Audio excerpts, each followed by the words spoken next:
सरकारी मुलाजमीन को अब पेंशन न देने का फैसला।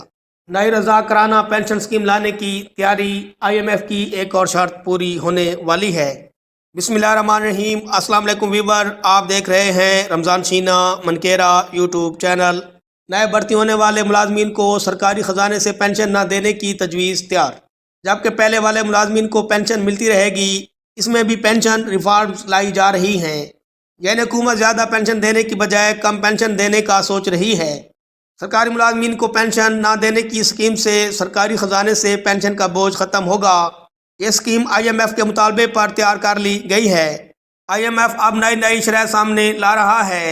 नए भर्ती होने वाले मुलाजमीन की तनख्वाह से हर माह मखसूस रकम की कटौती होगी, जिससे पेंशन की रकम को इकट्ठा किया जाएगा।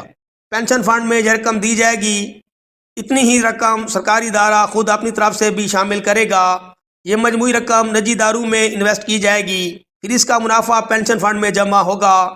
रिटायरमेंट पर सरकारी मुलाजमीन को इसी फंड से पेंशन की अदायगी की जाएगी। रिटायरमेंट के बाद सरकारी मुलाजिम का सरकार से ताल्लुक़ ख़त्म हो जाएगा। पुराने सरकारी मुलाजमीन यानी पहले भर्ती होने वाले मुलाजमीन भी इस स्कीम का हिस्सा बन सकते हैं और बाकायदा तौर पर इसमें शामिल हो सकते हैं। भारत के सरकारी इदारों में ये पेंशन स्कीम 2004 से राइज है। आईएमएफ की शर्त पे नई रजा कराना पेंशन स्कीम लाने की तैयारी। 1 जुलाई 2024 से नई रजा कराना पेंशन स्कीम लाई जाएगी। आईएमएफ की शर्त को मानते हुए वफाकी हुकूमत ने सरकारी मुलाजमीन की पेंशन का बोझ ख़त्म करने के लिए ये स्कीम राइज की है। तमाम नए सरकारी भर्तियाँ रजा कराना पेंशन स्कीम के तहत की जाएंगी, जबकि पुराने भर्ती सरकारी मुलाजमीन की पेंशन बजट से ही अदा की जाएगी।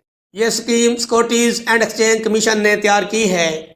इसमें हुकूमती पेंशन नहीं दी जाएगी, बल्कि रज़ाकाराना पेंशन स्कीम के तहत पेंशन दी जाएगी। यह मनसूबा वफाकी हुकूमत का है और सरकारी मुलाजमीन की रजामंदी से उनको नई स्कीम में मुंतकिल किया जा सकता है। SECP ने सरकारी और निजी शोबे दोनों में नई स्कीम का इतलाक़ करने की तजवीज़ दी है।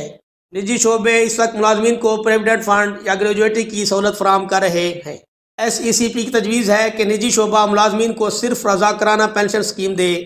इस स्कीम के तहत मुलाजमत की तब्दीली की सूरत में भी मुलाजमीन को पेंशन की सहूलत जारी रहेगी। मुल्क भर में 43 पेंशन फंड काम कर रहे हैं। 61 अरब रुपए की सरमायाकारी की जा चुकी है।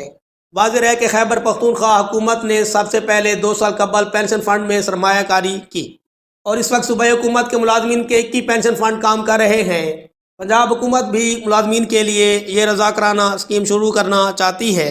IMF ने पाकिस्तान से पेंशन अखराजात को महदूद करने के लिए पेंशन के अखराजात को ख़त्म करने के लिए रज़ा कराना पेंशन स्कीम शुरू करने का मुतालबा किया है। सरकारी मुलाजमीन की तनख्वाह से कटौती होगी और हुकूमत खुद सरमायाकारी करके उनको पेंशन देगी। यानी सरकारी मुलाजमीन को पेंशन न देने का फ़ैसला कर लिया गया है। बहुत शुक्रिया।